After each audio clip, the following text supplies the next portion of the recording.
Glória a Deus. Eu saúdo a igreja com a paz do Senhor, amém? Espero que você que esteja em casa aí já esteja sentindo a presença de Deus onde você estiver. Eu quero estar convidando você para abrir sua Bíblia lá em Lucas. Eu vou ler só 2 versículos, é uma passagem bem conhecida. Lucas 22, 32 e 33.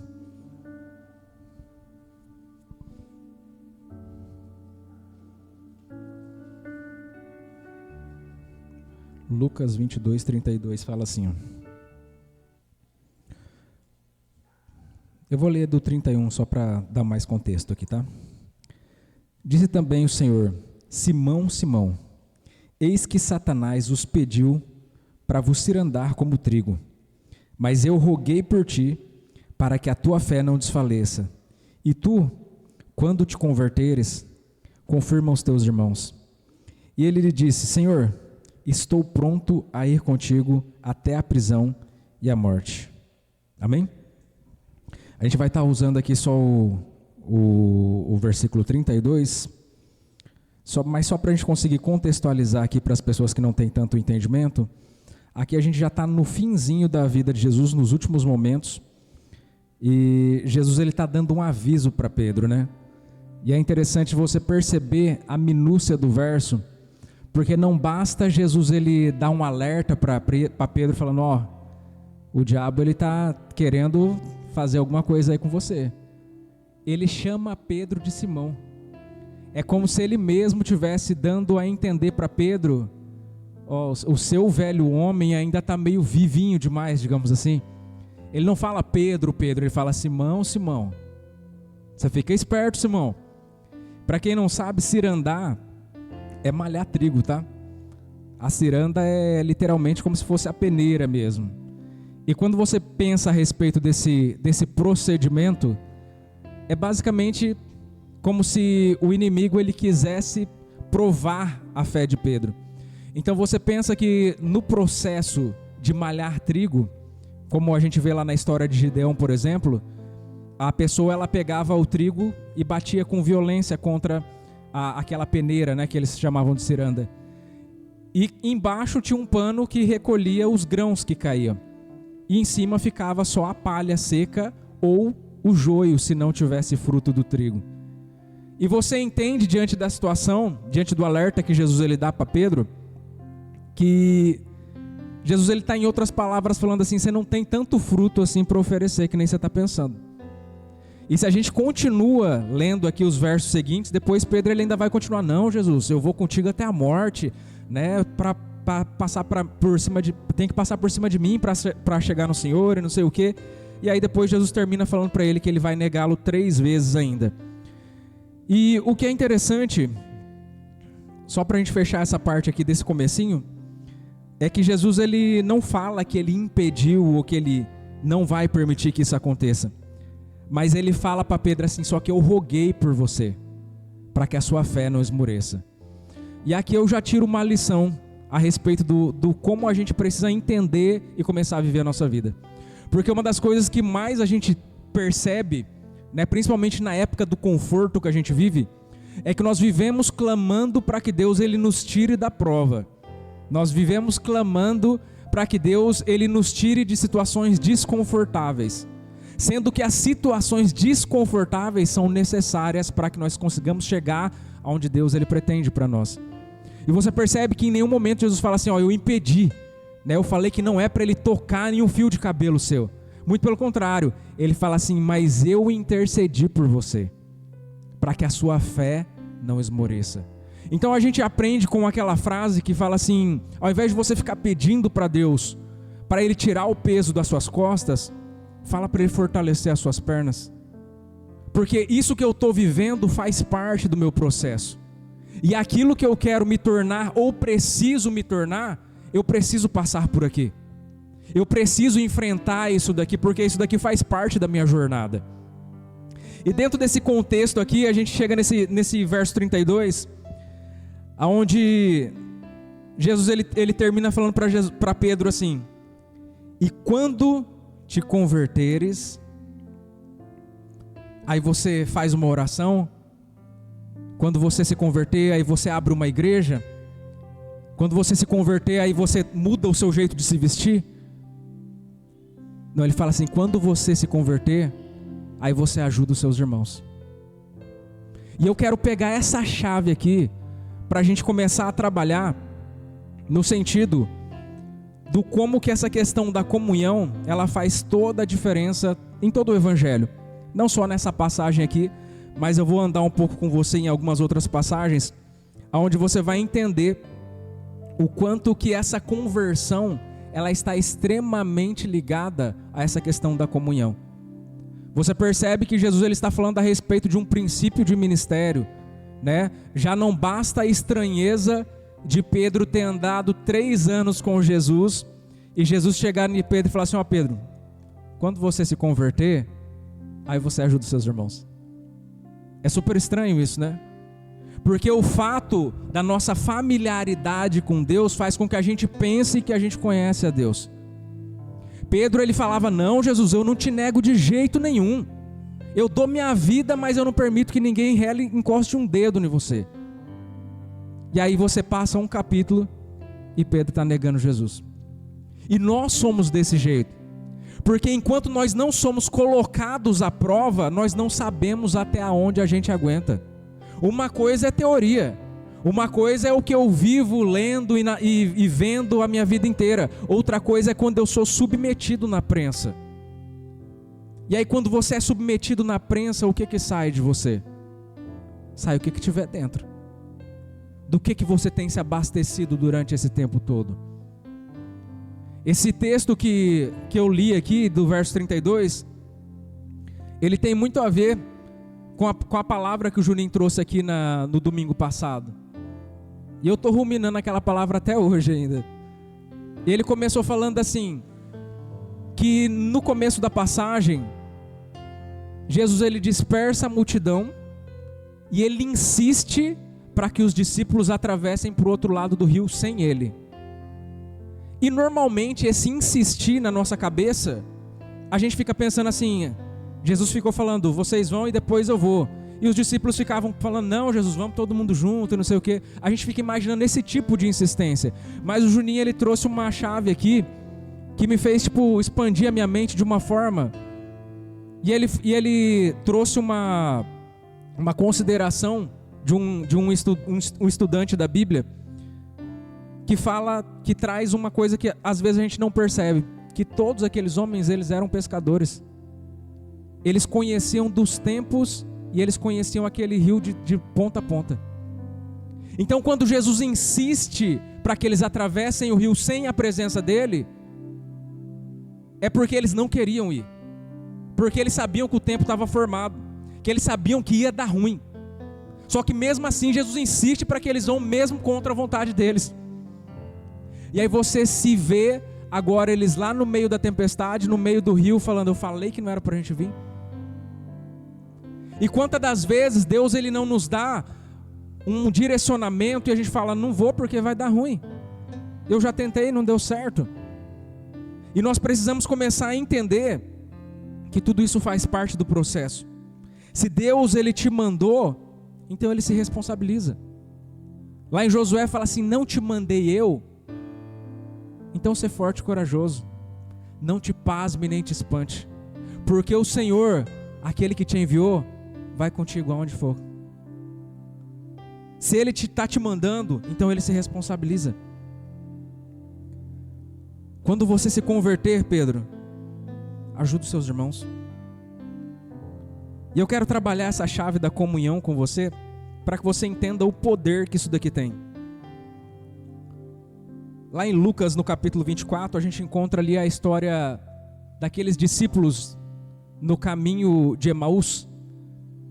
E essa passagem é uma passagem bem interessante e bem conhecida também, porque Jesus, depois de morto, ele ainda não tinha aparecido para as pessoas publicamente, a não ser para as pessoas que viram ali no túmulo.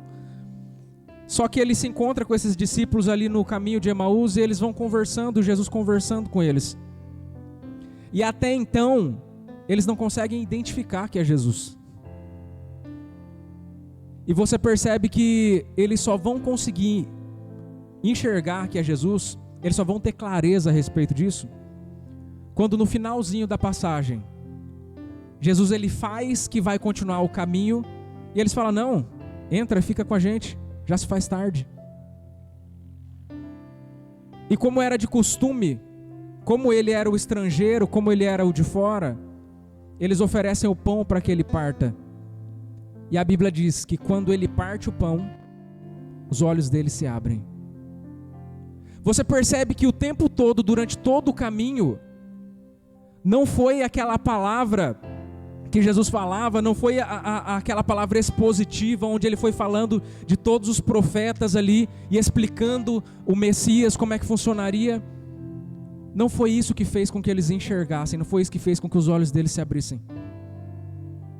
Eles falavam assim, é por isso que a gente sentia que quando ele falava com a gente, o nosso coração queimava.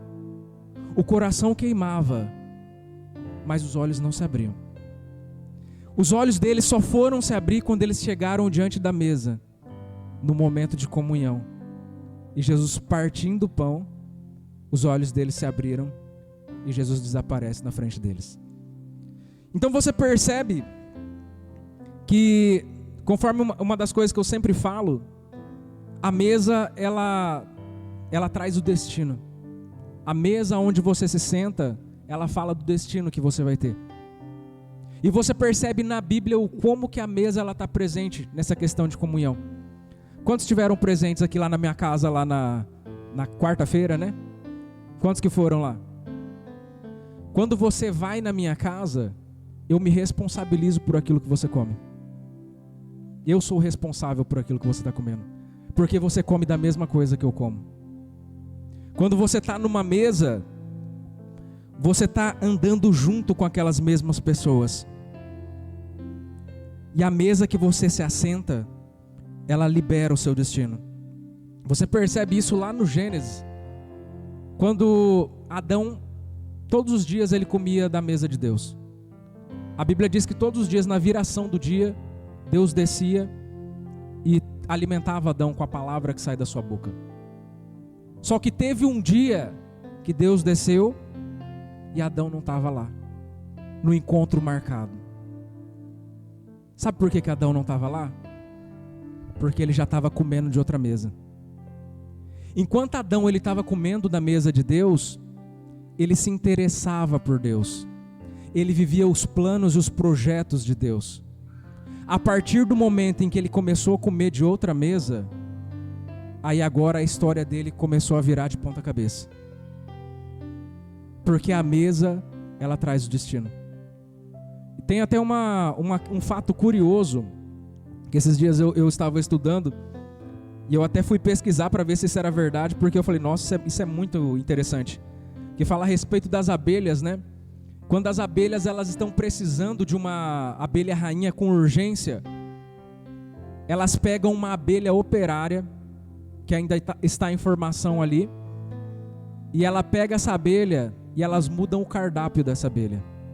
E essa abelha operária, ela começa a se alimentar da geleia real, que é o alimento da abelha rainha.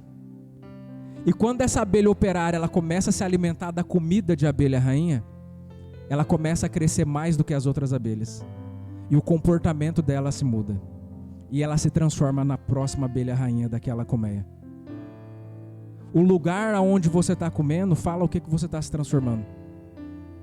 Fala a respeito do seu destino, fala a respeito do seu futuro. O simples fato de você mudar a sua dieta, o simples fato de você sair dessa mesa aqui e sentar nessa daqui, já muda tudo.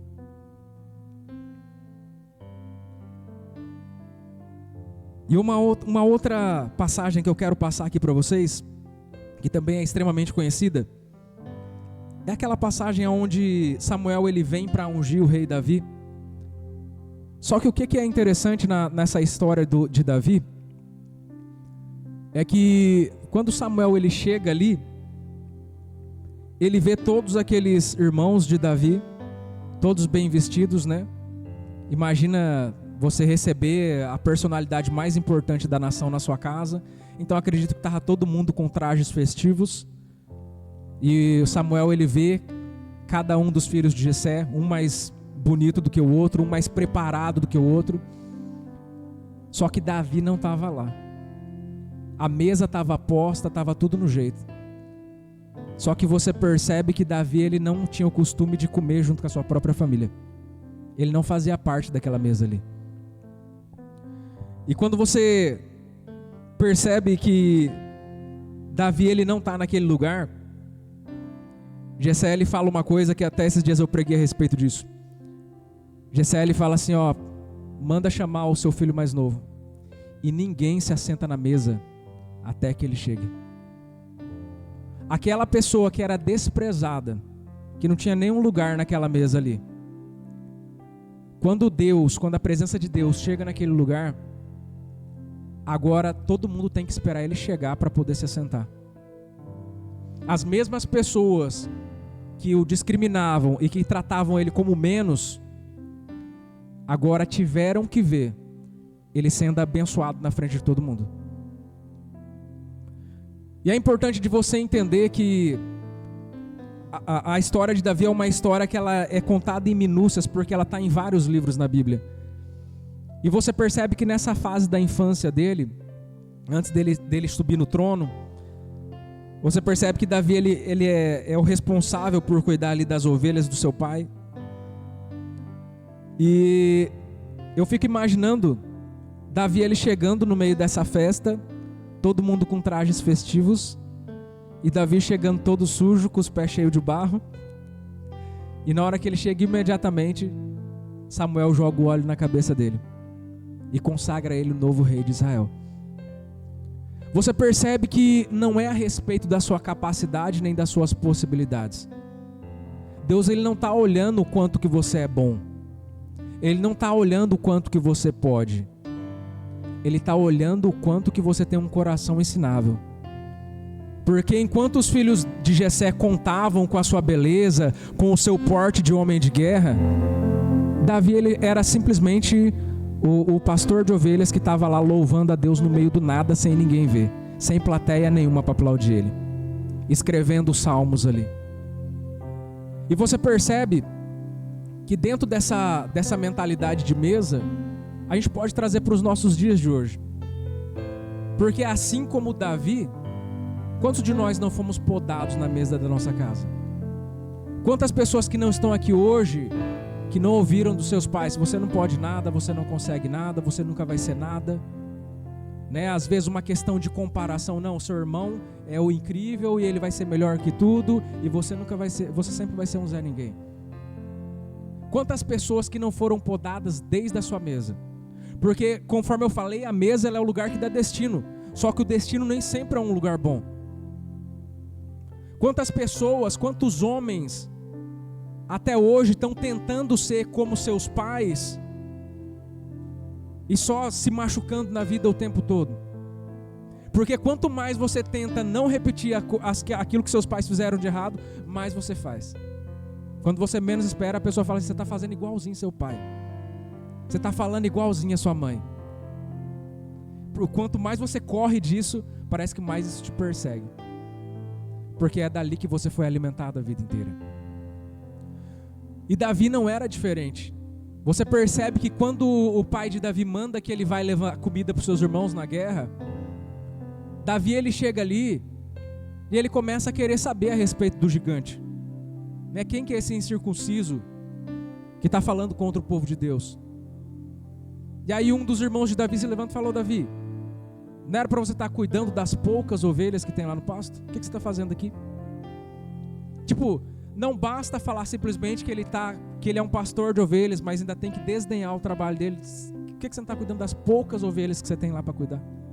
O que você está fazendo aqui? E você percebe que se Davi ele fosse parado por todos os nãos que ele recebeu na vida dele, nós nunca o conheceríamos. Nós não estaríamos aqui hoje, depois de tantos mil anos, citando o nome dele. Ele chega ali no meio do arraial e ele já começa a ouvir não. Ele chega diante do rei e fala, rei, eu vou contra esse gigante. E aí o rei fala, você só vai se você for com a minha armadura. E ele vai recebendo um não atrás do outro, um não. Só que nenhum dos nãos que ele vai recebendo faz com que ele venha parar aquilo que ele tem por propósito. Você percebe que o diferencial não é a respeito de onde você veio, ou do tipo de pais que você teve, ou da família bagunçada que você veio. É a respeito do que você está construindo agora. Porque você pode usar o seu passado como uma desculpa para falar o porquê que você nunca vai dar certo, ou você pode se tornar um exemplo de superação. É uma escolha que eu tenho que fazer. Eu conheci um rapaz esses dias que ele tem TDAH.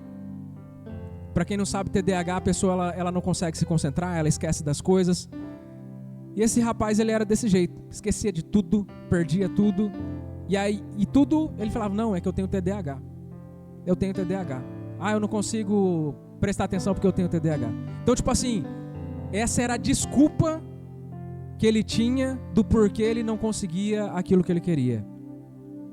E logo em seguida, eu atendi um médico esses dias, que inclusive ele não é médico mais, agora ele que cuida do hospital. E ele também tem TDAH.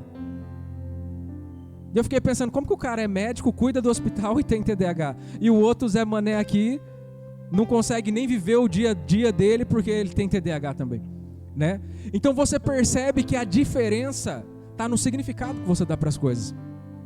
Se você falar que é por causa disso aqui que você para e que você não dá conta, então você não dá conta. Se você falar que é por causa do seu passado, porque eu sofri quando da minha infância, é por isso que nada dá certo para mim, então é por isso que nada dá certo para você. É você quem determina. O sábio Salomão, ele fala assim, assim como o homem se vê, assim ele é. Se você parar para pensar, Davi, ele tinha todos os motivos para ele falar assim, não, lá em casa eu sou o pior de todos. Lembra de quando o anjo aparece e fala, o Senhor é contigo, varão valoroso. Você lembra dessa história? E aí o que Gideão ele começa a falar? Não, porque a minha casa é a menor de Israel, da menor tribo de Israel, e das tribos de Israel a minha é a menor, e da tribo do meu pai a minha casa é a menor, nós somos os mais pobres. E ele começa a citar 1001 motivos do porquê ele não. E Davi, ele podia fazer isso. Ele podia falar, não, lá em casa eu sou discriminado por todo mundo, meu pai nem lembra que eu existo, né? Meus irmãos, eles fazem de conta que eu nem nasci. Ele podia ficar se utilizando dessas desculpas. Só que em nenhum momento você vai perceber Davi ele sendo uma vítima da sua própria vida. Ele percebe que Deus ele tem um negócio com ele. E isso é que faz toda a diferença na vida dele. E se você parar para pensar, Deus ele tem sido esse agente de transformação. Eu não sei se você já parou para pensar, mas a igreja, ela tem esse contexto familiar. Na igreja as pessoas se chamam de irmãos, né? E você percebe que existe essa questão da figura paterna, a figura pastoral, que é aquele que cuida. Tem os grupos, o jovem faz parte de um grupo, as irmãs fazem parte de um outro grupo. Ou seja, as pessoas elas se sentem acolhidas nos determinados lugares. Então você percebe que a igreja ela é uma resposta para as famílias destruídas. A igreja é um motivo do qual você não tem uma desculpa para dizer que foi por causa da sua família, que foi por causa do pai que você teve. E dentro desse contexto ainda esses dias eu estava ouvindo a Joyce Meyer falando a respeito da história dela, e ela é muito usada nessa questão de abusos, né, da infância. E ela falava exatamente a respeito disso. Dessa figura paterna que ela via como abusador, porque era assim que ela associava o pai dela.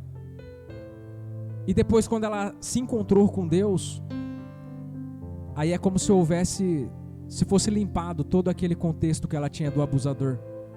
E agora ela entendeu, não, Deus é quem é pai de verdade. Então através desse novo significado, ela conseguiu remir, não só a própria vida dela, mas as gerações posteriores. O que uma mulher dessa ensina para a filha dela se ela estiver ainda machucada? Homem nenhum presta. Homem não vale nada. Homem, você não pode depender de homem. Por quê? Porque ela é ferida. porque a quem devia ter cuidado dela foi quem mais machucou. É por isso que é necessário que a gente venha a se curar, para que a gente não venha ferir outras pessoas. Agora, por um outro lado, as pessoas que são curadas, elas curam as outras pessoas. E Davi, ele não era acometido pelos nãos que ele recebia. Quando você menos percebia, ele já estava lá. Ah, mas todo mundo falou para ele não ir, mas ele foi. Porque enquanto todo mundo estava dando não para ele, Deus estava dando sim, sim, sim, sim. Você sabe exatamente o que você tem que fazer. Eu não preciso que Deus ele desça do céu aqui e fale, ó, Júnior, você tem que fazer isso, isso e aquilo. Você sabe exatamente o que você tem que fazer. O problema é que às vezes é muito mais confortável eu ficar com os nãos que eu já tenho do que eu aceitar o sim que eu estou tendo de Deus. Porque se eu aceitar o sim de Deus, aí eu vou ter que me distanciar, me diferenciar da multidão que fica todo dia ouvindo o gigante gritar e não faz nada. A partir do momento em que eu ouço o sim de Deus, aí eu tenho que me posicionar na frente desse gigante, sabendo que eu sou incomparável diante dele. Ou seja, quando eu ouço o sim de Deus, isso faz com que eu saia dessa zona que não é confortável, mas que é familiar. Todo mundo está aqui, esses homens são do exército de Israel treinados, e eles não vão lutar contra o gigante. Por que eu vou? Porque você está ouvindo um sim de Deus. Porque Deus ele te ungiu para isso. Porque você está no lugar certo, na hora certa, esperando esse momento chegar. Aquilo que você chama de gigante, aquilo que você chama de problema, Deus chama de promoção. Aquilo que você chama de crise, não vem para te matar, vem para te promover. Você percebe que todos os personagens que a gente conhece hoje, que estão escritos na Bíblia, não foram pessoas que fizeram o que todo mundo estava fazendo. Foram pessoas que se atreveram a fazer aquilo que ninguém fazia. Se você chegar em algum dos personagens da Bíblia e perguntar, Daniel, quando foi o momento assim mais incrível com Deus que você já viveu na sua vida? Ele vai falar, cova de leões. O dia que você encontrar Sadraque, Mesaque e Abednego e falar assim, cara, quando foi que Deus mais se revelou para vocês? Ele vai falar, a gente dançando dentro da fornalha ardente. Você percebe que os momentos mais ilustres que essas pessoas viveram são os momentos onde mais a pessoa teve medo. Porque essas pessoas elas não faziam isso porque elas não tinham medo, porque elas eram loucas. O medo ele tem muito a ver com a questão do amor, né? As pessoas elas falam de amor e confundem o amor com paixão e não sei o quê. E eu sempre falo assim, o amor não é aquilo que você está sentindo. O amor é aquilo que você faz apesar daquilo que você está sentindo. E o medo é a mesma coisa. Você ter coragem não é o fato de você não ter medo. Você ter coragem é aquilo que você faz apesar do medo que você está sentindo. Esses homens eram homens como eu e como você. O diferencial é que eles acreditavam totalmente naquele que tinha os enviado. É isso que é o diferencial. Tem muita gente que está disposta ali, só que são poucos os que estão disponíveis. Eu sempre falo a respeito dessa questão. Se você parar para pensar a respeito daquela multidão, e Jesus ali pedindo comida para alimentar o povo, será que só tinha aquele menino que tinha comida no meio daquela multidão? Ou será que só ele que estava disposto? Então não é a respeito de quem tem, não é a respeito da sua capacidade, é a respeito do tanto que você está disposto. Não é se Deus está falando ou não está falando, é se você está respondendo. Né? Conforme eu falei aqui na última pregação, toda palavra, ela traz consigo um confronto, ela exige uma resposta.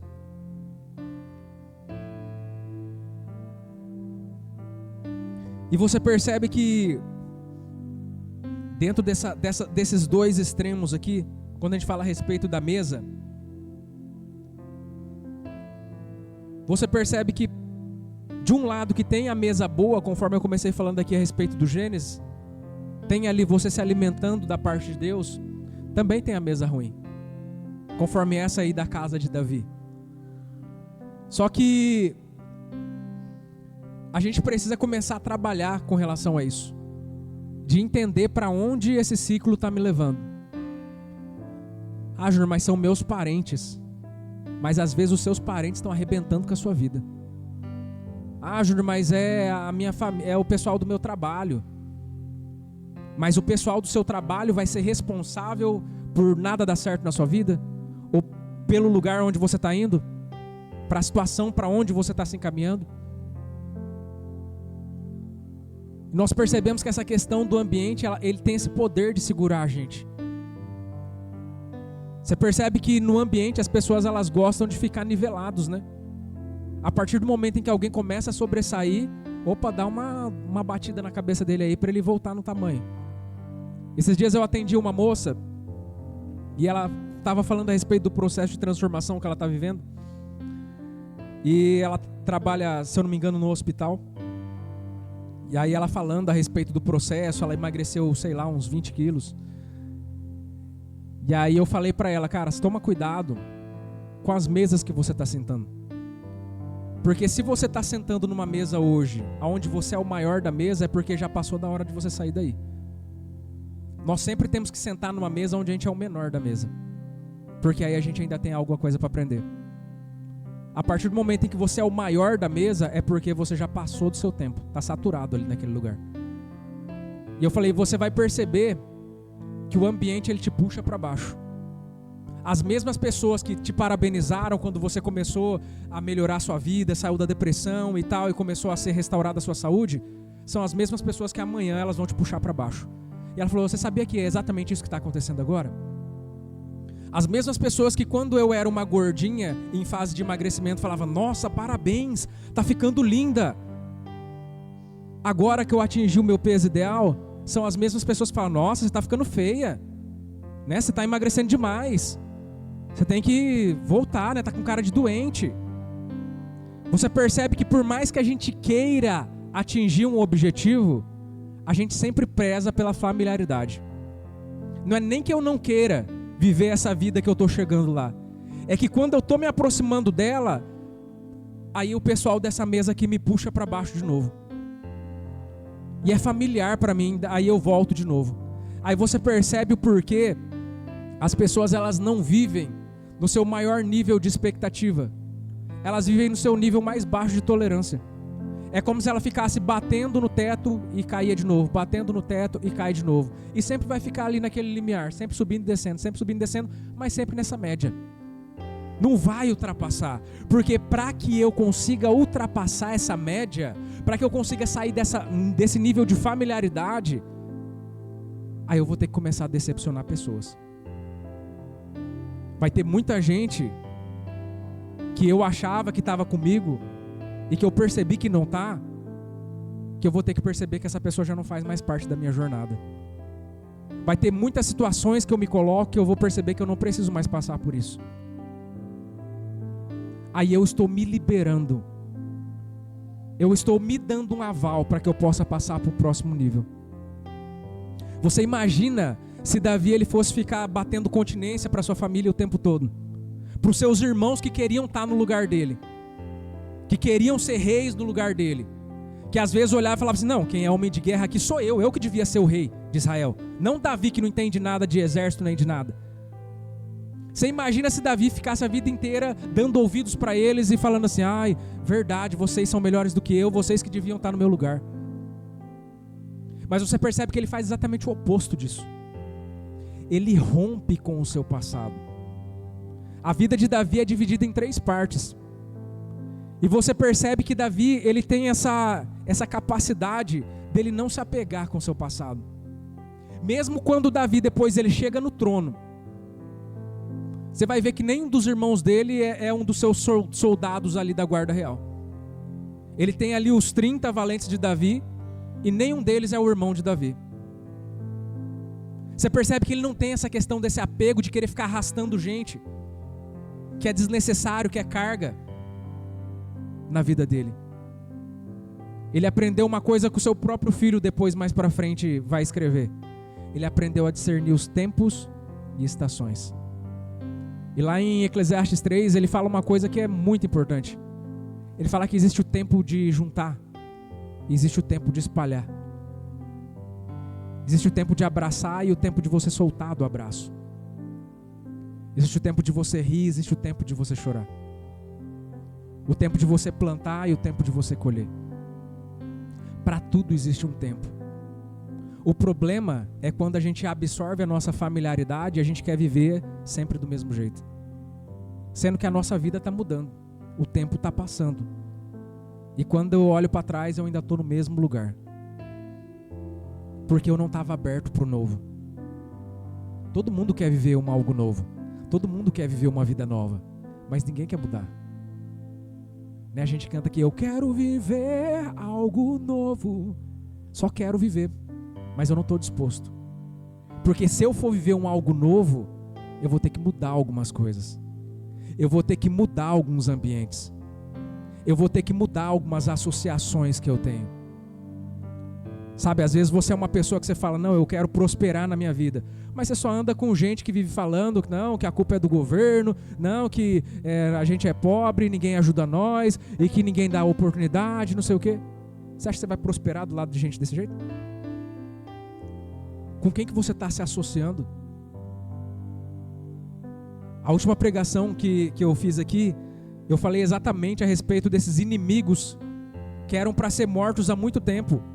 E pelo fato deles não terem sido mortos quando era, agora eles estão dando trabalho até para a nossa próxima geração. Então o fato de você não fazer aquilo que você tem que fazer agora, isso vai causar uma dor de cabeça para o seu amanhã. O que você tem que fazer hoje é hoje. As pontes que você tem que cortar é agora. Eu gosto muito do profeta Eliseu. A palavra de Deus diz que quando Elias chega, o profeta Eliseu, ele está ali com seus palheiros de boi, cultivando o seu campo. E o profeta Elias chega e joga a capa em cima dele. E imediatamente, Eliseu, ele vira para Elias e fala assim, deixa só que eu venha e vou me despedir dos meus pais. E eu vou matar todos os meus animais. E aí eu te sigo. Ele corta todas as pontes. Ele não deixa um resquíciozinho para falar, se não der certo eu volto para trás. Ele entende que aquele tempo de agricultor acabou. Agora eu sou profeta ou eu sou profeta, não tem uma outra escapatória. Enquanto você ainda ficar armazenando pontes com o seu passado, toda hora que o negócio apertar, você volta correndo.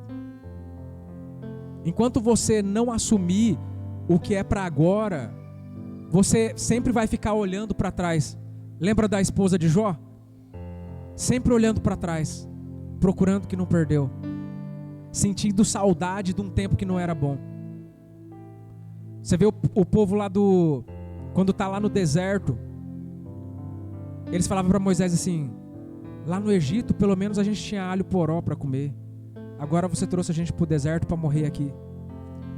Eles reclamam como se eles vivessem uma vida de rei lá no passado, né? E a gente tem essa mentalidade de ficar idealizando aquilo que nunca foi. Era ruim lá também. O problema é que eu não estou sabendo passar pelo meu processo de hoje. O meu processo não é o meu fim. É só uma etapa pela qual eu tenho que passar. Enquanto a gente não aprender a decepcionar pessoas, a gente vai ficar alimentando essa mesma vida como se a gente dependesse disso. Quando você chega lá em 2 Samuel no capítulo 6, Davi ele está trazendo a arca de Deus de volta para Israel. E essa passagem aqui, ela faz muito sentido para mim com relação a essa conversão que Jesus ele fala para Pedro. Porque você percebe que quando Davi ele traz a arca de volta para Israel, a arca ela representa a presença de Deus. E ele nunca esteve tão feliz na vida. Sabe, é como se ele não tivesse problema. Como se ele não tivesse uma mulher rixosa na casa dele esperando ele lá no palácio. Como se ele não tivesse guerras para guerrear daqui a pouco. Como se ele não tivesse um monte de problemas ali da nação para resolver. Mas ele simplesmente se entrega àquele momento. Porque eu estou recebendo a presença de Deus. Isso me faz pensar a respeito do como que a nossa conversão ela tem alterado a nossa forma de ser. Porque se eu viver a conversão, é eu ter a presença de Deus na minha vida, então isso implica que eu deveria ser feliz. Não faz sentido eu falar que eu sou uma pessoa convertida, eu falar que eu tenho a presença de Deus na minha vida e continuar vivendo a minha vida miserável, sabe, bravo com a minha vida, atacando Deus e o mundo, como se nada prestasse, nada dá certo. Não faz sentido. Porque a presença de Deus, ela implica em felicidade. A presença de Deus faz com que você esqueça dos seus problemas e tudo que eu quero é isso daqui. Eu quero a presença de Deus, isso me basta. Isso faz a gente questionar a respeito da conversão que nós temos vivido. Ou talvez a conversão que nós vivemos é igual essa do Pedro. Porque Pedro também achava que ele era convertido. Até Jesus virar para ele e falar: Pedro, quando você se converter, aí você começa a cuidar das pessoas. E por que, Júnior, que é necessário cuidar das pessoas? Porque Jesus, ele fala assim: se você não ama o seu próximo a quem você vê, como você amaria a Deus a quem você não vê? O amor a Deus, ele é expresso através da forma como eu tenho comunhão com as pessoas. Quanto mais eu amo as pessoas, mais eu amo a Deus. E quanto mais eu amo a Deus, mais eu amo as pessoas. E só para a gente finalizar aqui, comece a interpretar aí na sua vida agora. Eu entendo que nós temos 3 níveis de conhecimento de Deus. No primeiro nível, eu amo a Deus por aquilo que Ele tem para me dar. É o nível mais superficial e é o que a maioria das pessoas vive. No segundo nível, eu amo a Deus por quem Ele é. E aí, se Deus quiser, Ele é Deus. Se não quiser, Ele é Deus. Se a porta abrir, Ele é Deus. E se fechar, é Deus também. E no terceiro e último nível, eu amo aquilo que Deus ama.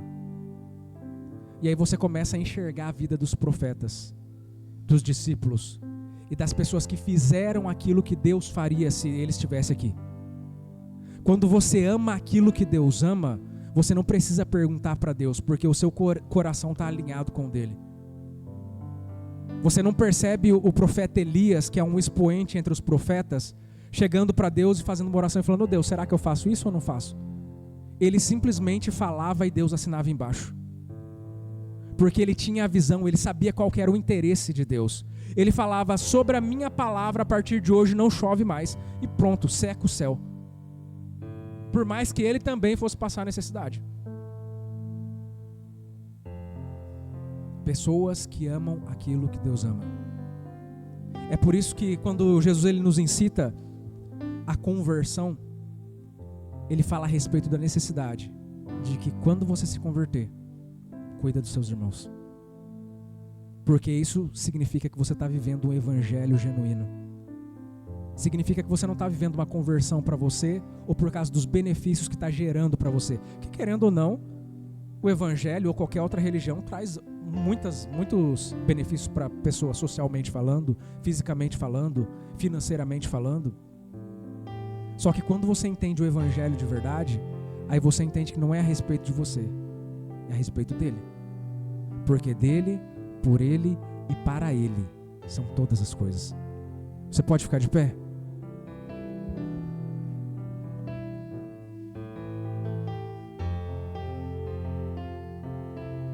Feche seus olhos aí onde você estiver. Você que está em casa, feche seus olhos também. Espírito Santo de Deus, nós somos gratos a Ti, Pai, por mais essa oportunidade, por mais esse encontro marcado. Nós te agradecemos, Deus, por cada uma das pessoas que o Senhor trouxe até esse lugar. Eu te agradeço, Deus, porque o Senhor tem revelado, Pai amado, coisas grandes aos pequeninos. Eu te agradeço, Deus, porque o Senhor tem nos feito relevantes neste lugar. E eu te peço que nessa noite, Pai, o Senhor atente os seus ouvidos ao clamor desse povo que clama. Eu te peço que nessa noite, Deus, Tu que és aquele que sonda os corações, esteja entrando no mais íntimo, Pai amado, da alma, curando feridas, ressignificando situações, transformando, Pai amado, aquilo que não pode ser mais mudado. Eu te peço, Pai, que nesse momento o Senhor esteja derramando o seu bálsamo sobre essas vidas. Que o Senhor esteja regenerando, Pai amado, corações. Eu te peço, Pai, que o Senhor esteja abrindo os ouvidos. Efatar, que os ouvidos se abram. Eu te peço, Deus, que o Senhor esteja abrindo os olhos. E que assim como os discípulos de Emaús, ó Pai amado, tiveram seus olhos abertos nessa noite, nós venhamos a enxergar além daquilo que nossos olhos podem ver.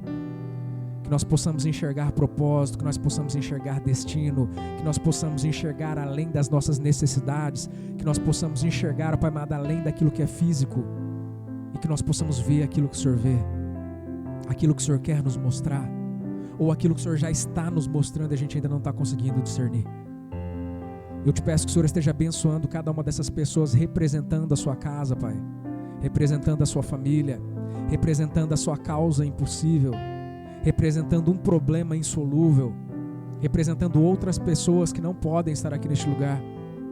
Eu te peço, Pai, que enquanto nós estamos levantando as nossas orações aqui nessa noite, o Seu Santo Espírito esteja trabalhando, Deus. Que o Seu Santo Espírito já esteja lá nas nossas casas, no nosso trabalho, nas nossas dificuldades, nos nossos problemas. Que cadeias estejam caindo agora, que as prisões estejam se abrindo.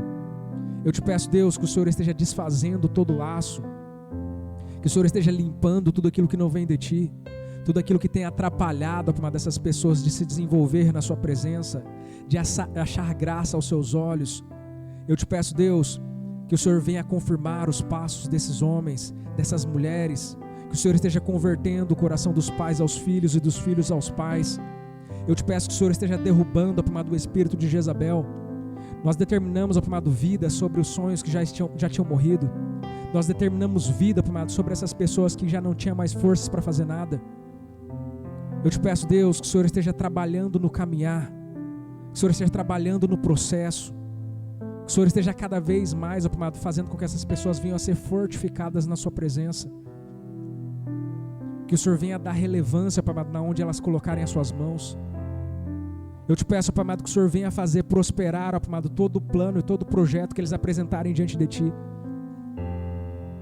Esteja levantando famílias fortes aqui neste lugar, Deus.